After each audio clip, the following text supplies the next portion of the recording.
Do you want to develop consistent good habits like reading, going to the gym every day, learning new languages, or practicing new instruments? Or do you want to kick bad habits like eating unhealthy food, biting your nails, watching too much TV? 3 years from now, you can have what you need. You got to be careful about it. You can't have everything. You can have what would be good for you, but you have to figure out what it is, and then you have to aim at it. We know that sometimes you can be uncomfortable, but you can be uncomfortable and hopeful rather than uncomfortable and fearful. People go through their lives without knowing what it is they want to do.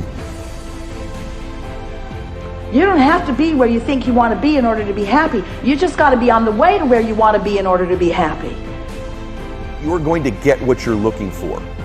So if you're looking for success, you're looking for happiness, you're looking for prospects, you're looking for recruits or clients, I'm telling you, the more you're consciously looking for those things, you're going to see them. When you're looking to win, you're looking for victory. Sit on your bed one day and ask yourself, what remarkably stupid things am I doing on a regular basis to absolutely screw up my life? And if you actually ask that question, but you have to want to know the answer, right? Because that's actually what asking the question means. It doesn't mean just mouthing the words. It means you have to decide that you want to know. And so be very careful what you set your mind towards, what your outcomes are, because you're going to find them. Your mind's powerful. You're powerful. You're more powerful than you think you are. And if you could just get clear on what you're looking for, get super specific with great clarity, great specificity about what it is you want, it's sitting there for you to find if you look for it. The time is now. The time is now to express and for people to believe in themselves.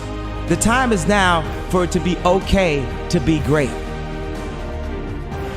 Right there and then, you have an opportunity to steer your thoughts and your emotions in the direction that you want them to go, not in the direction that they're telling you to go. In other words, you can literally choose to seize the day, or you can let the day seize you.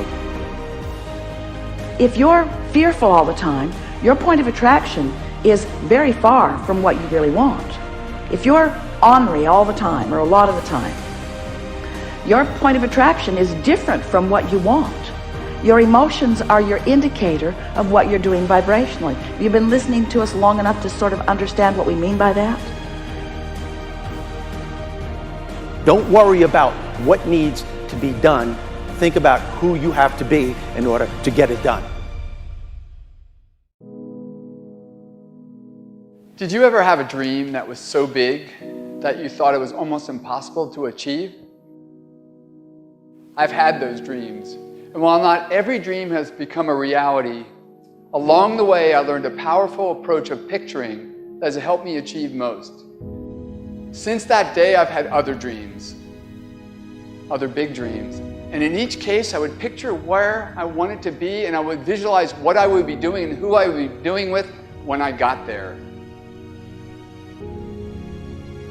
As the saying goes, you can't make a basket if you never take the shot.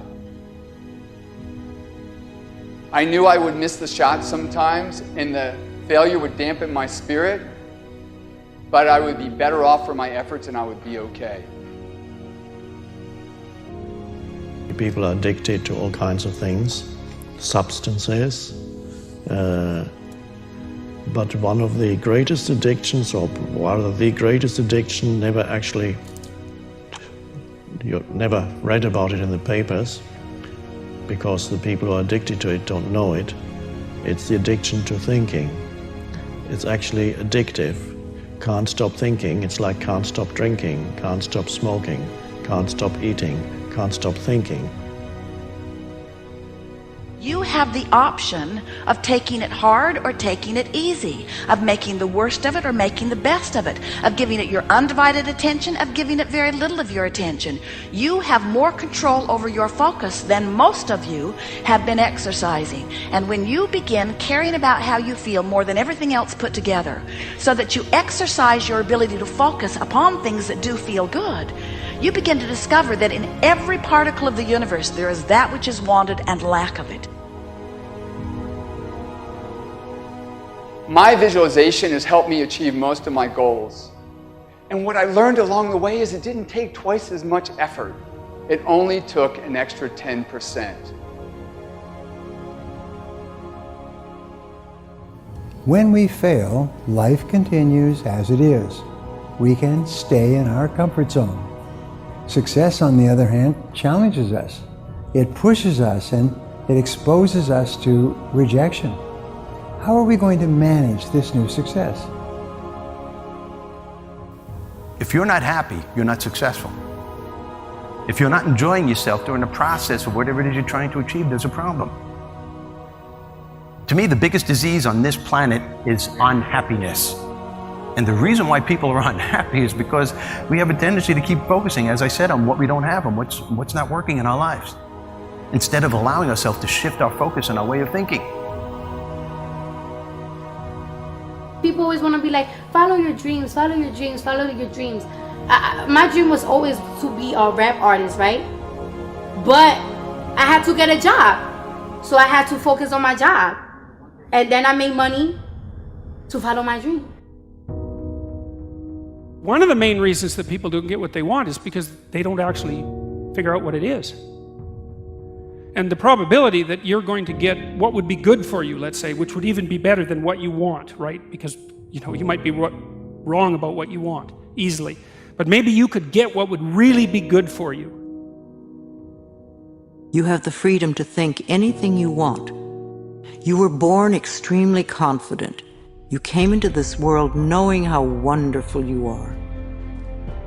So choose new thoughts to think about yourself, and choose new words to tell yourself how magnificent you are, and that you deserve all the good that life has to offer.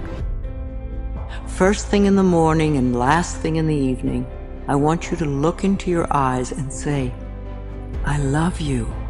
I really love you. Your first goal, this is what I'm suggesting, your first goal when you open up your eyes should be to focus on the things that ignite your spirit and bring you joy. I want you to focus on the things that you appreciate in your life, the things that you're grateful for. I don't care who it is or what it is. Maybe it's the person lying next to you. Maybe you're thinking of your children. Maybe you're thinking of the dog or the cat lying by the side of the bed, a particular goal that you achieved. Maybe there's an event coming up on the weekend. Maybe you're meeting with your friends for lunch. You see, folks, it doesn't matter who it is or what it is. There's always something to be grateful for, to appreciate. And what I'm asking you to do in those few moments before you crank and get into your day is to focus on these things. Then why am I asking you to do this? Because an attitude of gratitude simply makes you feel good. And feeling good is the fuel that drives motivation. We've all made wrong choices and done things that we knew were not the best. It's one thing when other people do us wrong. We had a bad break. It wasn't our fault. We can have faith that God will restore. He'll pay us back. But when we bring the trouble on ourselves, when we blow it, it's easy to live in regrets, thinking that God's not going to help us. We made the mess. But here's the beauty. God knew you would mess up before He called you. He knew we would get off course, at times give in to temptation. He didn't base His plan for your life on you making perfect decisions.